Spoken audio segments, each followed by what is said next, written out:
రెండు రకాలైనటువంటి అదృష్టాలు ఇవ్వాలి అనుకుంటే ఆడపిల్లగా వస్తుంది. ఒకటి, సాక్షాత్ లక్ష్మీదేవి ఇంట్లో పుట్టింది, అందుకే మగపిల్లవాడికి చేయడానికి అలంకారములు తక్కువ ఉంటాయి, ఆడపిల్లకి చేయడానికి అలంకారాలు చాలా ఎక్కువగా ఉంటాయి. ఆడపిల్ల ఇంట్లో తిరుగుతోంది అనుకోండి, లక్ష్మీదేవికి తిరిగినట్టే.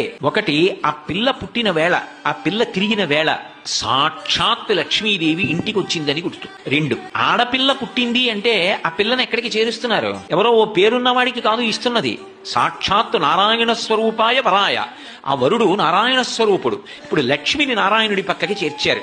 ఆ చేర్చిన కారణం చేత ఏమైంది? 10 తరాలు తర్వాత వచ్చేవి, 10 తరాలు నా ముందున్నవి, నేను ఒక తరం, 21 తరాలు ఉద్ధరింపబడ్డారు, ఉన్నత లోకాలకి వెళ్ళారు. ఏది మగపిల్లవాడి విషయంలో చూపించండి అలా ప్రమాణం. అలా చేయగలడా? సాధ్యం కాదు. అమ్మవారు అనుగ్రహిస్తే ఆ తల్లి వీళ్ళని నేను విశేషమైనటువంటి ఫలితము చేత సత్కరించాలనుకుంటున్నాను అనుకుంటే ఆడపిల్లగా వస్తుంది.